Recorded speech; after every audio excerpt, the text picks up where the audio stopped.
자, 386페이지에 자, MBS 종류 4가지가 우리가 있는 내용이죠. 자, 이 주택 우리가 수요자인 차입자가 되겠죠. 자, 이 주택 수요자인 차입자를 보시면은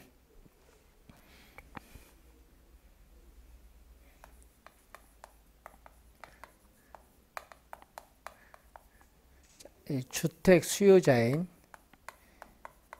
이 차입자가 주택담보대출을 받게 되면은 매월 우리가 원금과 이자를 우리는 지급을 합니다. 자, 매월 원금 이자를 지급을 하죠. 자, 이 경우에 발행기관은 투자자에게 MPTS라고 하는데 이체증권이라고 불립니다. 이체증권 줄여서 이것을 발행해서 투자자에게 매각을 합니다. 자, 그러면은 이 이체증권은 뭐냐? 자, 이 차입자는 매월 원금 이자를 지급을 하면은 바로 즉시 발행기관은 투자자에게 원리금을 이체시켜 준다는 의미에서 이체라는 명칭이 붙은 거죠. 자, 이때 요 S는 security 증권이죠. 그래서 우리는 이 S는 이렇게 증권으로 번역을 합니다. 그래서 증권은 요거 하나고 나머지 3개는 채권이 되겠습니다. 자, 그러면 우리가 발행기관은 MPTS는 지분형의 성격을 가진 MBS다. 이 지분형의 성격을 가진 MBS죠. 그래서 이 지분을 매각을 하게 되면은 우리 지분이 전부 투자자에게 어떻게 돼요? 이전이 돼요. 그래서 지분을 매각을 했기 때문에 이 주택, 저당 채권, 이 집합물에 있어서의 이 소유권과 이 원리금 받을 수 있는 현금 흐름에 따르는 지분권, 이 지분이 투자자에게 매각이 됐어요. 자, 그런데 매각을 했는데 이 발행기관이 뭐 1000억이라는 자산 지분을 매각하면은 이 1000억이라는 현금 자산이 유입이 되기 때문에 발행기관의 자산의 크기에는 변화가 없다. 이 발행기관의 자산의 크기에는 변화가 없기 때문에 이 주택, 이 저당 채권에 있어서의 총액과 이체증권 발행액은 똑같다. 왜? 발행기관의 자산의 크기에는 변화가 없기 때문에 이것은 똑같게 된다는 거죠. 자, 그리고 시장 이자율이 지속적으로 하락을 한다. 자, 여러분이 저번 시간에 배울 때 우리는 이 시장 이자율이 지속적으로 하락을 해서 이 고정금리 대출 이자율보다 낮게 되면은 만기가 되기 전에 차입자는 조기 상환을 합니다. 그리고 발행기관도 조기 상환을 하겠죠. 왜? 원리금 수취권이 여기 있으니까. 그래서 이 금리 변동에 따르는 위험도 투자자에게 이전이 되고 또 조기 상환에 따른 위험도 투자자가 부담합니다. 그래서 이렇게 지분이 매각되면은 관련 이렇게 위험도 투자자에게 뭐한다? 이전이 돼요. 자, 그래서 여러분이 암기할 때 투자자는 2개의 권리, 2개의 위험이 있다. 그래서 증권은 2로 암기하면 상당히 좋고요.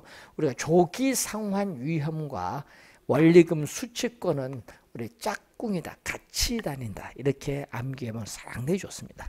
원리금 수취권과 조기 상환 위험은 같이 다닌다.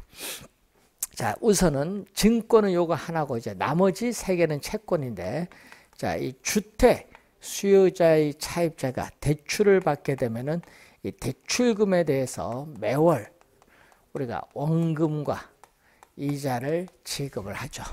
매월 원금 이자를 지급을 하는데 이때 발행기관은 이걸 담보로 합니다. 자, 발행기관은 담보로 채권을 발행합니다. 주택, 저당 채권, 집합물 이걸 담보로 한다. 주택, 저당 채권, 집합물 이걸 담보. 주택, 저당 채권, 집합물 이걸 담보로 해서 발행기간의 신용을 가지고 채권을 발행을 하기 때문에 이 소유권은 발행기간이 보유. 그러니까 이걸 담보로 발행기간에 뭐를 가지고 신용을 가지고 채권을 발행했죠. 이때 요 본드는 채권인데 주택 저당 채권 담보부 채권이죠. 이 채권은 기업의 회사채를 발행했을 때 그 회사채의 성격과 아주 유사하기 때문에 이 채권형의 성격을 가진 MBS다. 채권형의 성격을 가진 MBS다. 이렇게 보는 거죠. 채권형의 성격을 가진 MBS다. 자, 그런데 차입자는 매월 원금을 지급하지만요. 발행기간의 이 채권에 대해서 원금을 매월 안 줘요. 회사채 성격이기 때문에 통상 일반적으로 매월 지급하는 것이 아니라 일반적으로 6개월마다 우리 투자자에게 새로운 이 채권에 대한 새로운 원금이자 여기 있는 원리금 상환액이 아닙니다. 여기 있는 원리금 상환이 아니라 투자자에게 이 채권에 대한 새로운 원금과 이자, 이 새로운 원리금을 뭐 한다? 지급을 해요. 그럼 차입자는 매월 원금 이자를 갚지만은 발행기간이 이 채권에 대해서 투자자에게 통상 6개월마다 지급하기 때문에 여기 현금 흐름이 바로 연결되지는 않습니다. 매월 받고 6개월마다 지급하기 때문에 현금 흐름이 바로 즉시 연결되는 것은 아니다는 것. 자, 그럴 때 우선은 원리금을 갚으면 이 원리금을 받을 수 있는 현금 흐름에 따른 지분권도 누가? 발행기간이 보유해요. 발행기간을 보유하고 또 차입자가 조기 상환을 하면은 이 시장 금리 하락에 따르는 금리 변동 위험, 또 차입자가 조기 상환했을 경우에 조기 상환에 따른 위험도 발행기간이 부담을 하고, 또 차입자가 원금 이자를 제때 못 갚았을 경우에 이 채무 불이행에 따른 위험도 우리는 발행기간이 부담하죠. 이렇게 발행기간이 모든 걸 다 가지고 있죠. 그래서 모든 걸 발행기간이 다 가지고 있다. 그렇게 암기하면 좋은데, 항상 또 아까도 얘기했지만 요 두 개는 서로 같이 다니는 짝꿍. 예? 그래서 여러분이 시험 문제 출제를 또 우리가 했었죠. 자, 시험 문제에 우리가 출제를 또 우선 한 내용이 되겠습니다. 자, 어떤 내용을 출제했어요? 요거. 조기 상환 위험은 투자자가 부담한다. 벌써 2번 정답 물었어요. 좀 주의 좀 해두셔야 되겠죠. 자, 그리고 투자자는 위험 부담이 없어요. 발행기간이 모든 위험을 부담하기 때문에 투자자는 위험 부담이 없기 때문에 수익률은 가장 낮습니다. 수익률은 가장 낮다. 그리고 차입자가 조기 상환하면 발행기관도 투자자에게 조기 상환하면 투자자는 손해를 보기 때문에 투자자는 발행기관이 일정한 기간이 경과할 때까지 조기 상환을 하지 못하도록 막을 수 있는 장치를 콜 방어인데, 이 부분적인 콜 방어가 인정돼요. 투자자에게는 발행기관이 조기 상환을 못하도록 막는 것을 말합니다. 콜 방어가 인정된다. 이렇게 보시면 되겠죠. 자, MBB 관련해서 우리가 이 담보를 했거든요. 담보를 가지고 채권을 발행했기 때문에 여러분이 MBB라든지 이제 배우시게 될 MPTV도 채권이고 CMO도 채권인데 이 세 개가 다 채권이죠. 그래서 요 발행한 금액이 주택, 저당, 채권의 총액보다는 적어요. 적은 이유는 왜 적을까요?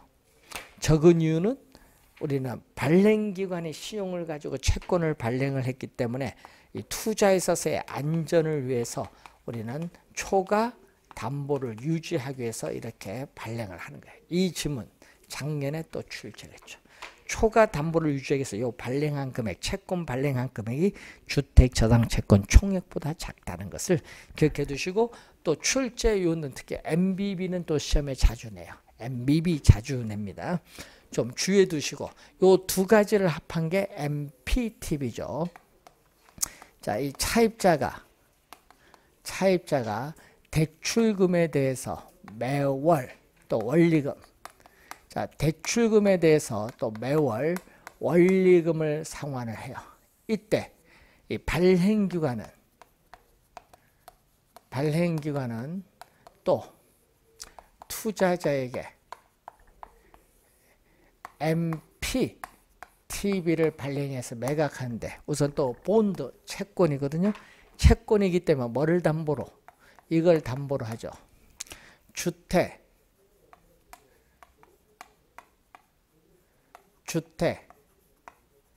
저당 채권 집합물. 자, 이 주택 저당 채권 집합물,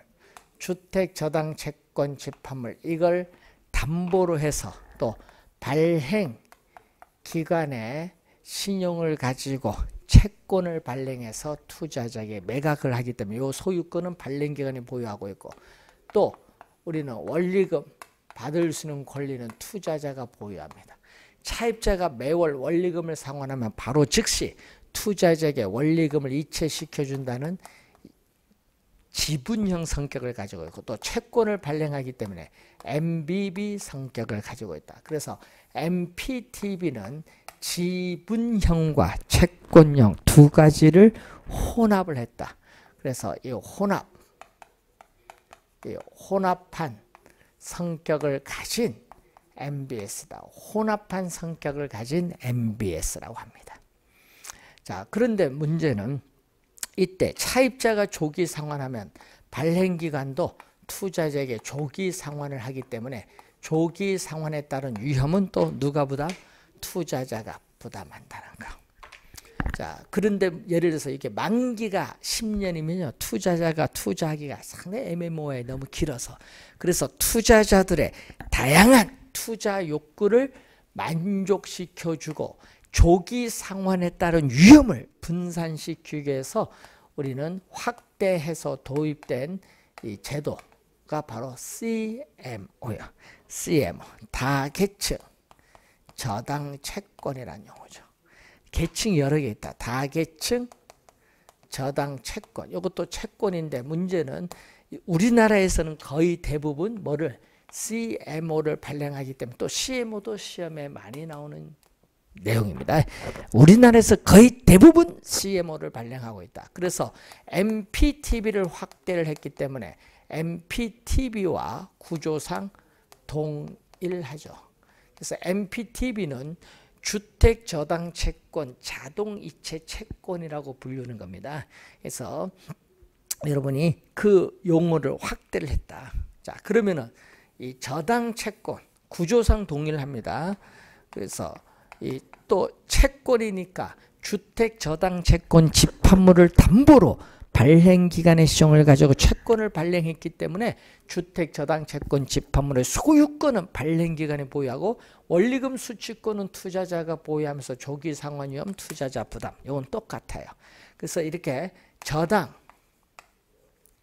채권의 총 발행액, 저당 채권의 총 발행액, 하나의 저당 집합이죠. 이 하나의 저당 집합인데 이것을 이렇게 몇 개의 그룹으로 나누죠. 이때 이 나눠진 그룹을 우리는 트렌치란 말 쓰죠. 트렌치.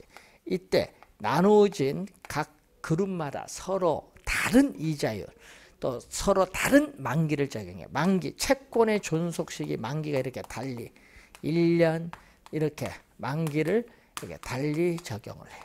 그리고 이자율도 다르게, 여기가 2%, 뭐 여기가 2.2%, 여기는 뭐 4% 이렇게 만기가 길수록 미래의 불확실성에 따른 위험이니까 수익률도 높게, 만기가 짧을수록 위험이 낮으니까 수익률도 낮게, 이렇게 채권의 존속 시기도 다르게, 이자율도 다르게 이렇게 여러 종류의 채권으로 발행하는 것을 뭐라고 한다? CMO야. 그러니까 이 전체의 소유권은 발행기관이 보유하면서 이 전체에 대해서 이렇게 여러 그룹으로 나누어서 여러 종류의 채권으로 발행하는 것을 CMO입니다. 그러면 차입자가 조기 상환하면 발행기간도 조기 상환한다. 그럼 예를 들어서 5년짜리에서 콜 받아주는 거예요. 콜 받아주겠다, 조기 상환. 그러면 이때 이 장기 트렌치는 가만히 있어도 되기 때문에 콜 방어를 우리는 실현시킬 수 있다. 이 장기 트렌치는 우리 콜 방어를 우리는 실현시킬 수 있다는 거죠. 자, 그래서 처음에 원금 이자를 받으면 우선 1년 차부터 원금 이자를 주고 나머지는 이자를 주고, 또 요거 마지막 트렌치, 이 마지막 트렌치를 Z 우리가 트렌치라고 하는데, 마지막 트렌치는 이 만기가 새야 누적 이자와 원금을 한꺼번에 지급받는 트렌치를 Z 트렌치라고 하죠. 자, 시험 문제에 여러분이 원래 출제 예상이 되는데 요 두 개에서 정답 지문을 많이 묻기 때문에 요 두 개는 좀 신경을 많이 쓰도록 합니다. 작년에도 또 출제를 했습니다. 자, 한국주택금융공사의 주택연금제도 389페이지 보시면은, 자, 연금이죠. 자, 한국주택금융공사의 주택연금인데, 이 연금은 또 20회와 25회 시험에 또 개념이 출제했었죠. 자, 주택연금은 고령화 사회에 있어서 소득이 없는 노년계층에 있어서의 노후 생활자금, 생활비 명목이죠. 그래서 노후 우리가 생활자금 용도의 목적으로 우리는 한국주택금융공사의 보증을 받아서 주택을 담보로 금융기관으로부터 매월 일정한 금액을 대출받는 제도입니다. 장점이 있죠. 주택연금의 장점은 담보 대상이 되는 주택에 평생 동안 거주하고 평생 동안 매월 일정한 금액을 연금받아요. 평생 거주, 평생 우리가 지급입니다. 또 국가가 보증합니다. 그렇기 때문에 주택연금 중단 위험이 없고요. 또 합리적인 상속이 가능하다. 자, 합리적인 상속이 가능한데 시험 문제에 우리가 2번 출제했었죠. 주택연금 총액이 5억인데 이 이용자 사망 시에 있어서의 주택 처분 가격이 7억이다. 그러면 주택 처분 가격이 이렇게 클 경우에는 어떻게 돼? 남는 부분 2억 남죠. 남는 부분은 어떻게 돼? 채무자인 상속인에게 지급을 하지만 주택연금 총액이 5억이고 주택 처분 가격이 4억이다. 이렇게 되면 뭐가 돼? 부족을 하죠.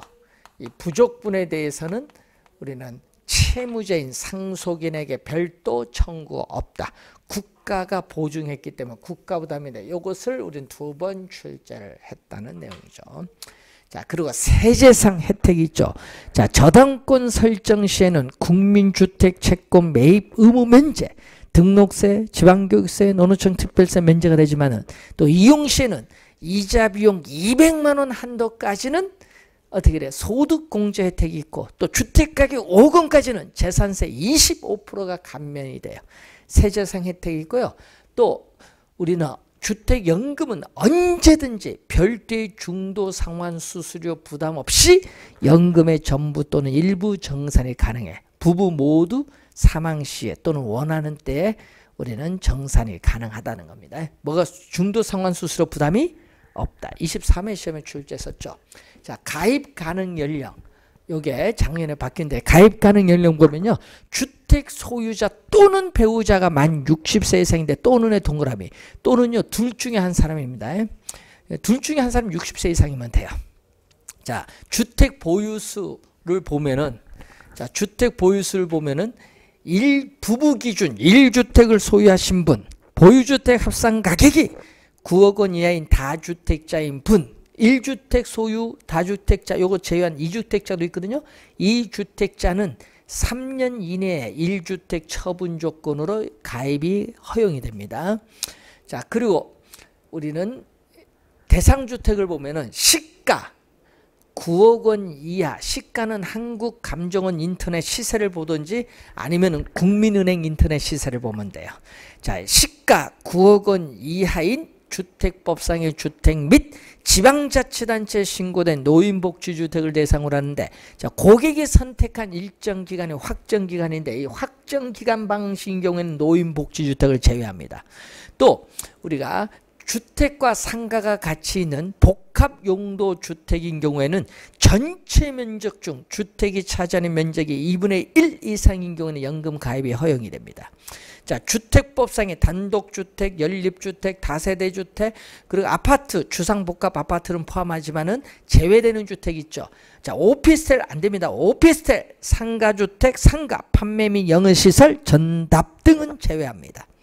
또 권리 침해가 있는 주택, 압류, 가압류, 가처분, 가등기, 경매 신청이 된 주택 제외됩니다.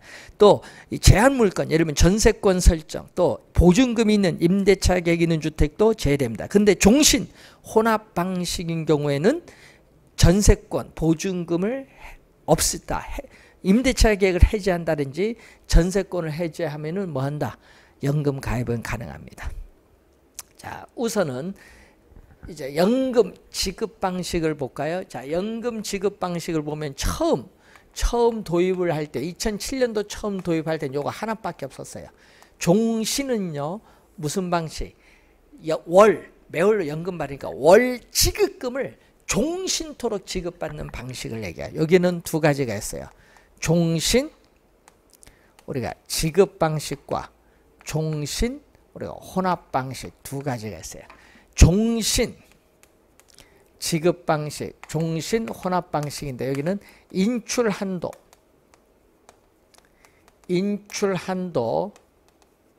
설정 없이 월 지급금을 종신토록 지급받는 방식이고, 여기는 인출 한도 설정 후 인출 한도는 뭐죠? 대출 한도의 50%죠. 대출 한도 최대 5억 원인데 50% 이내는 2억 5천만 원 이내입니다. 자, 이때 인출 한도 설정 후 나머지 부분을 월 지급금으로 종신토록 지급받는 방식인데, 이것만 있다가 몇 년 지나서 하나 또 도입됐어. 뭐 확정 기간. 고객이 선택한 일정 기간인데 우리나라는 5개 있죠. 10년, 15년, 20년, 25년, 30년 5개가 있어요. 확정 기간 방식인데, 자, 월 지급금을 고객이 선택한 일정 기간 동안 지급받는 방식을 얘기하죠. 자, 여기에는 또 확정 기간 혼합 방식이라는 게 있죠. 자, 확정 기간 또 혼합 방식은 혼합이 들어가면은 수시 인출 한도 설정이죠. 자, 수시 인출 한도 설정 후 나머지 부분을 고객이 선택한 일정 기간 동안만 월 지급금으로 지급받는 방식인데, 수시 인출 한도는 여기는 대출 한도의 몇 프로? 45%입니다. 그럼 5% 차이가 있네요. 여기는 45% 이내인데 여기 5% 차이가 있어요. 5% 차이가 있는 건 바로 뭐죠? 확정 기간 방식인 경우에는 대출 한도의 5%에 해당하는 금액은 인출 한도로 설정하여야 한다. 왜냐? 월 지급금, 확정 기간 월 지급금 종료 후에도 담보주택 관리비, 의료비 명목으로 지출되기 때문에 우리는 의무 설정액이 있습니다. 자, 그리고 작년에 도입된 게 있죠. 대출 상환 방식이죠. 요거는요, 작년에 주택연금 3종 세트가 도입됐거든요. 주택담보대출 상환용 주택연금에서 나온 거죠. 그래서 어떻게 돼요? 인출 한도를 50%를 넘기는 거예요. 그래서 어떻게 돼요? 인출 한도, 대출 한도의 50% 초과 70% 이내입니다. 그래서 우리는 인출 한도 설정 후인데 그 인출 한도를 50% 초과 70% 이내죠. 그걸 한 번에 어떻게 돼? 찾아 써서 돈을 갚아버려요. 주택담보대출. 그럼 부담이 낮아지죠. 찾아 쓰고 나머지 부분을 월 지급금으로 종신토록 지급받는 방식이에요. 우대 방식은 주택가격 1억 5천만 원, 이건 우대형 주택연금이거든요. 주택가격 1억 5천만 원 이하 1주택 소유자, 이 보유자가 우대받은 거죠. 얼마? 우리는 최대 17% 우대받을 수 있는데 우대형 주택연금이거든요. 여기는. 그래서 여기는 두 가지가 있습니다. 우대, 또 지급 방식과 우대 혼합 방식인데, 그럼 우대 지급 방식은 인출한도 여기 뭐다? 인출한도 설정 없이, 인출한도 설정 없는 거고, 여기는 인출한도 설정 후, 요 얘기죠. 근데 인출한도는 뭐다? 여기서의 인출한도는 또 대출한도의 45%입니다. 그럼 또 어떻게 돼? 인출한도 설정 없이 우대받은 월 지급금을 종신토록 지급받는 방식이야. 여기는 인출한도 설정 후 나머지 부분을 우대받은 월 지급금을 또 어떻게 돼? 종신토록 지급받는 방식입니다. 자, 내가 요거는 작년에 도입됐거든요. 이건 주택담보대출 상환형 주택연금에서 도입된 거거든요. 우대형 주택연금 도입됐죠. 또 하나 있죠. 3종 세트 뭐죠? 주택연금 사전예약 보금자리론, 뭐 이렇게 해서 세 가지가 작년에 도입됐습니다. 자, 우선 그렇고, 그러면 여기서는 뭐죠? 우리는 종신이죠. 보증기한은 뭐다? 보증기한은 종신. 그러니까 종신이라는 건 뭐죠? 주택 소유자와 배우자 사망 시까지.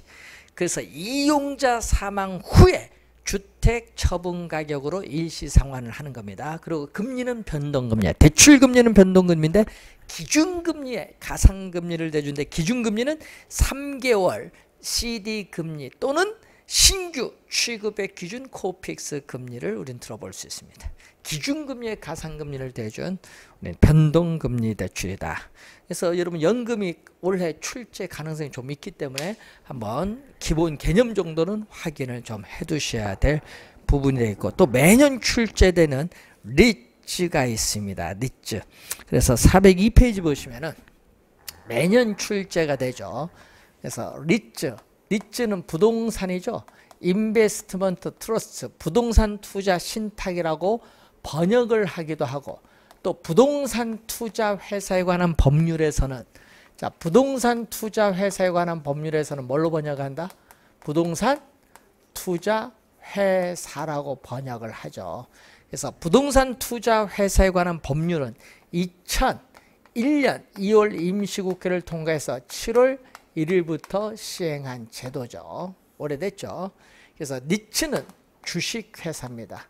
자, 주식회사이기 때문에 상법상 주식회사죠. 따라서 부동산 투자회사법에서 특별히 정한 경우를 제외하고는 우리는 상법에 적용을 받아요. 자, 그런데 문제는 이 니츠는 소액 자금을 가진 투자자들의 자금을 모아서 자산 운용 전문 인력이 부동산 관련 증권에 투자함으로써 발생한 수익을 투자자에게 되돌려주는 제도인데, 자, 여러분 직접 투자하는 게 아니죠. 부동산에 직접 투자해서 수익을 발생시키는 제도가 아닙니다.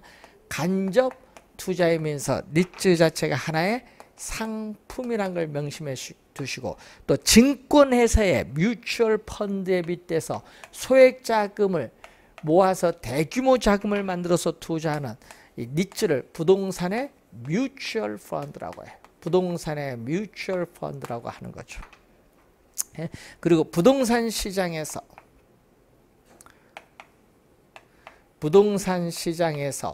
우리는 움직일 수 없는 고정자산인 부동산인데, 자, 여러분이 3천억짜리 부동산을 담보, 이 3천억짜리 부동산을 담보로 소액화 표준화된 한 주당 5천 원인 주식을 우리가 어떻게 돼? 발행을 했어요. 그래서 이 주식이라는 금융 자산으로서 우리는 자본시장에서 거래가 이루어지는 점. 그렇기 때문에 이 부동산 시장과 이 자본시장을 연계한 대표적 상품이 바로 이 니츠가 되고, 자, 이 주식을 20% 가지고 있으면은 나는 이 부동산에 대한 20% 주인이다. 지분을 가지고 있는 거예요. 그래서 이 부동산을 지분화, 이 주식을 발행했기 때문에 부동산 자체를 지분화한 대표적 상품이 바로 리츠가 됩니다. 리츠. 또 이 리츠는 이 주식을 발행했죠. 이 부동산을 담보로 주식이라는 증권을 우리가 발행을 했기 때문에 부동산 이 증권화의 또 한 형태라고 한다. 리츠를 부동산 증권화의 한 형태라고 우리가 보는 내용입니다. 리츠의 장점은 소액 투자자들도 대규모 부동산을 소유할 수 있는 기회를 가지는 장점이 있죠.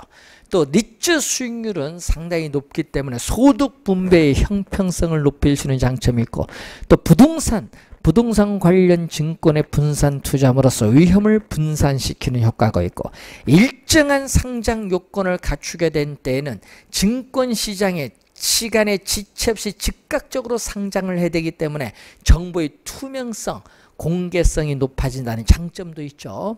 자, 그리고 부동산에 직접 투자를 하면은 경기 침체 시에 부동산을 매각해서 현금화가 어렵습니다. 그렇지만 리츠 주식에 투자하면은 경기가 침체하더라도 언제든지 증권시장에서 주식을 매각함으로써 현금화가 가능하기 때문에 황금성 면에서 유리하다는 장점은 있어요.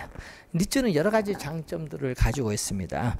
그래서 여러분이 403페이지 보시면은 부동산 투자 회사의 이의가 나오는데, 자, 부동산 투자 회사에 관련해서 한번 보시면은 자산을 부동산에 투자하여 운용하는 것을 목적으로 부동산 투자 회사에 관한 법률에 의해서 설립된 회사가 부동산 투자 회사인데 세 가지가 있죠. 이 세 가지를 비교하는 문제들을 우리는 그래서 자주 출제를 하는 거죠.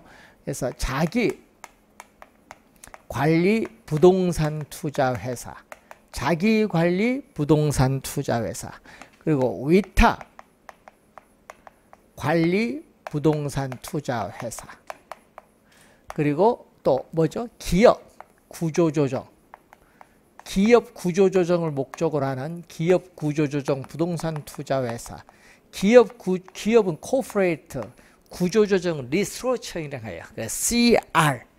CR 리츠라고 하는데 이런 기업 구조조정을 목적으로 하기 때문에 CR 리츠는 한시적이고 뮤추얼 펀드, 소액 자금을 가지고 대규모 자금을 만들어서 투자하는 뮤추얼 펀드 형태로 운영된다.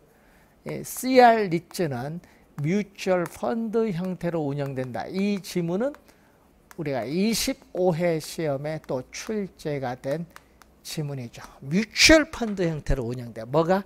기업 구조조정 부동산 투자 회사가. 자, 그래서 우선 개념이 또 시험에 많이 내죠. 개념, 회사, 형태 이런 얘기죠.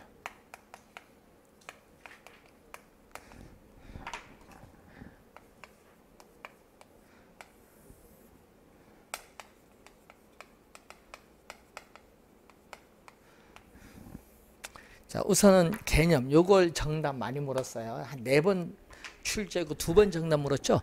자, 자기관리 부동산 투자회사의 개념을 보면은 자산 운영 전문 인력을 포함한 임직원을 상근으로 두고 자산의 투자 운용을 직접 수행한 회사. 이 지문을 계속 출제한 거죠. 자, 요 2가지는 뭐죠? 요 두 가지는 자산의 투자 운영을 어디에? 여기는 자산관리회사에 위탁하죠. 자산의 여기는 투자 운영을 어디에 위탁한다? 자본금이 70억 원 이상인 어디? 자산 관리 회사에 뭐 한다? 위탁을 하죠. 그리고 자기관리 부동산 투자 회사는 전국에 본점의 지점을 설치할 수 있고 직원을 고용하거나 상근 임원을 둘 수 있는 무슨 회사? 실체 회사고. 여기는 어떻게 돼요?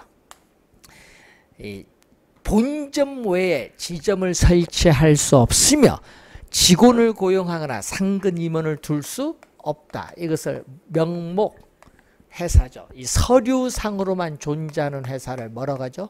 서류상으로만 존재하는 회사. 이걸 paper company, use 마이너는 paper company를 번역한 명목회사.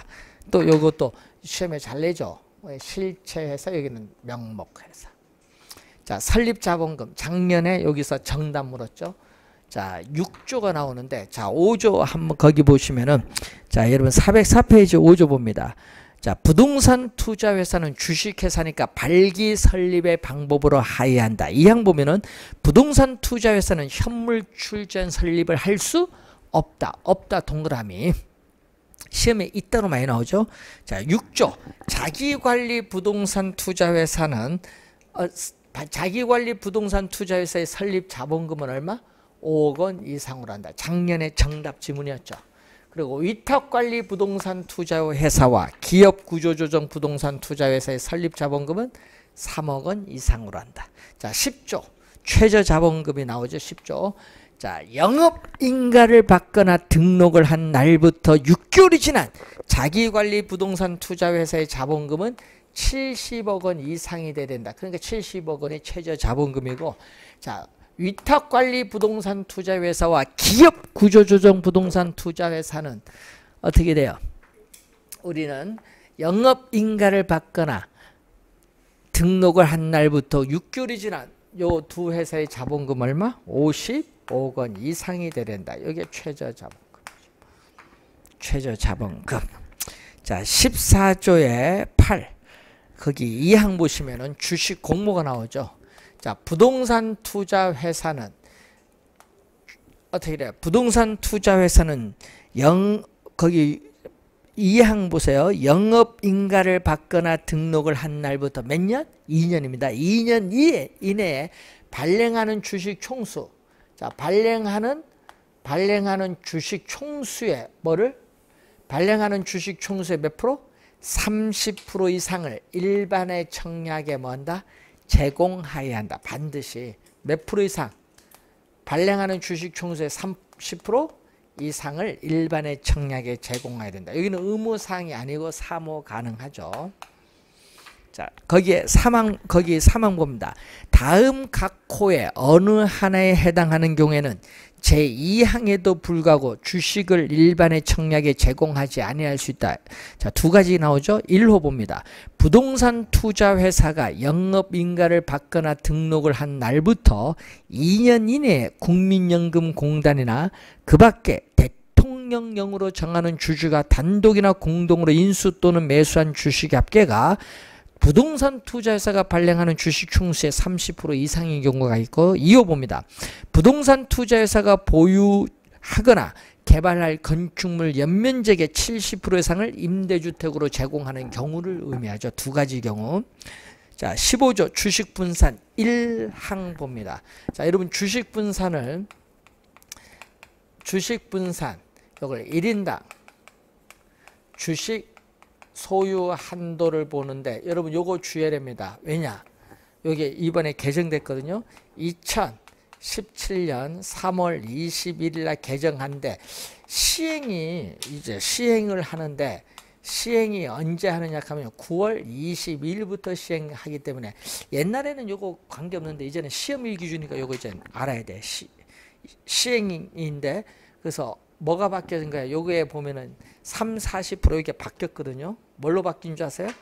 자, 주주 1인과 그 특별관계자는 최저 자본금 준비 기간이 끝난 후에는 부동산 투자 회사가 발행한 주식 총수의 뭐죠? 50%. 100분의 50이란 건 뭐죠? 50%. 100분의 50. 요걸로 바뀌었거든요. 50% 이상을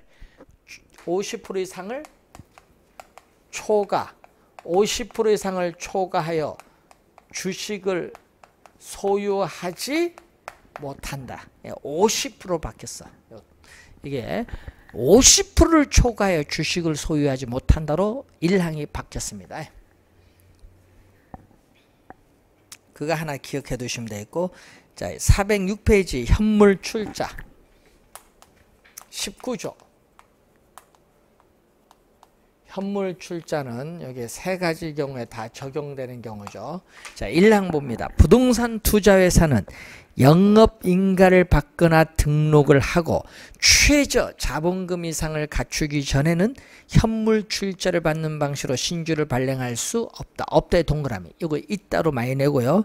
자, 2항 봅니다. 부동산 투자회사의 영업인가 또는 등록 후에 동그라미. 등록 후입니다. 후에 현물 출자를 하는 재산은 다음 각 호에 어느 하나에 해당하여야 한다. 5개거든요.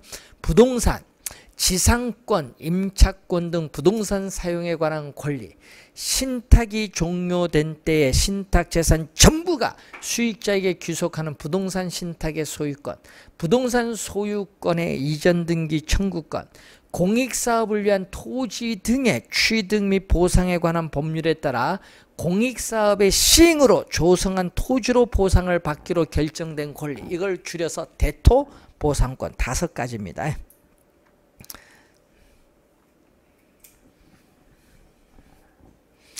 자, 407페이지에 24조 부동산 처분에 대한 제한 1항 볼까요? 부동산 투자회사는 부동산을 취득한 후 5년입니다. 5년 동그라미. 5년의 범위에서 대통령령으로 정하는 기간 이내는 부동산을 처분하여서는 안 된다. 대통령령이 나오는데 여러분 대통령령에는요. 주택이든 비주택이든 주택이든 비주택이든 1년 이내입니다. 대통령령에는 몇 년? 1년 이내 처분하여서는 안 된다. 자, 2항 봅니다. 2항을 보면은 자, 408페이지 위에 2항 보면은 부동산 투자회사는 건축물이나 그 밖에 공작물이 없는 토지는 해당 토지의 부동산 개발 사업을 시행한 후가 아니면 그 토지를 처분하여서는 아니 된다. 자, 25조 자산의 구성.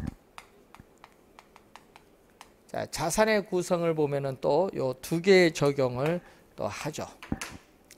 자, 부동산 투자 회사는 어떻게 돼? 최저 자본금 준비 기간이 끝난 후에는 매 분기 말 현재 총 자산의 100분의 80%의 상을 부동산 관련 증권 및 현금으로 구성하여야 한다. 반드시 이 경우 총 자산의 70% 이상은 부동산 이어야 한다는데 여러분 기업 구조조정 부동산 투자회사는 기업 구조조정을 목적으로 하기 때문에 여기는 기업 구조조정 부동산이 여기는 70% 이상이 돼야 돼.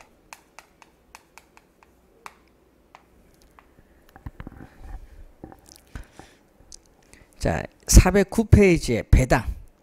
자, 1항 봅니다. 부동산 투자회사는 해당 연도 이익 배당 한도의 90% 이상을 주주에게 배당하여야 한다. 이 경우 이익준비금 적립하지 않는다. 2항 봅니다. 이번에 또 개정됐거든요.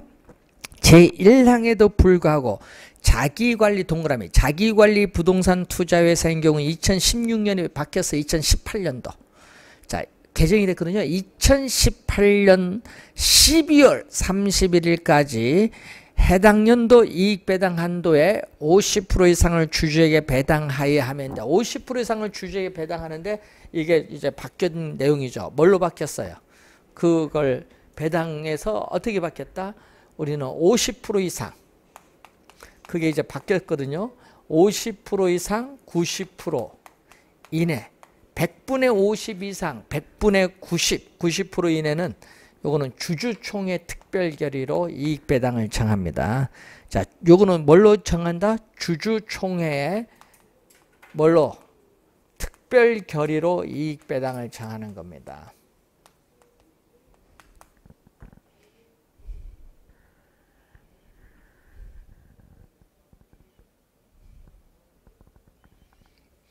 그리고 90% 이내가 아니지. 90% 미만. 90% 이상인 경우에는 90% 이상인 경우에는 주주총회 요거는 결의. 그러니까 특별 결의와 결의가 다르거든요. 여기는 특별 결의, 여기는 결의. 바뀌었어요, 이번에. 자, 3항 위탁관리 동그라미. 위탁관리 부동산 투자회사가 제1항에 따라 이익을 배당할 때에는 이익을 초과하여 배당할 수 있다. 이 경우 초과 배당금 기준은 해당 연도 감가상각비 범위에서 대통령령으로 정한다. 이런 얘기고, 자, 자금 차입 및 사채 발행을 보면 이하 자금 차입 및 사채 발행은 자기 자본의 2배를 초과할 수 없다. 다만 주주총회 특별 결의를 한 경우에는 그 합계가 자기 자본의 10배를 넘지 아니하는 범위에서 자금 차입 및 사채 발행할 수 있다는 거죠. 자, 바뀐 거 2개 바뀌었거든요. 아까 어디서 주식 분산 15조 1항 그리고 배당 28조 2항이 바뀌었다는 것을 좀 기억을 좀 해 두셔야 되겠습니다. 바뀐 부분은 가끔 이제 시험에 출제를 좀 하기도 하죠. 그래서 올해 니츠는 매년 출제되는 내용이기 때문에 잘 정리를 좀 해 두셔야 될 부분. 그래서 여기까지 우선은 설명했고 잠시 쉬고 이제 신디케이션부터 들어가겠습니다.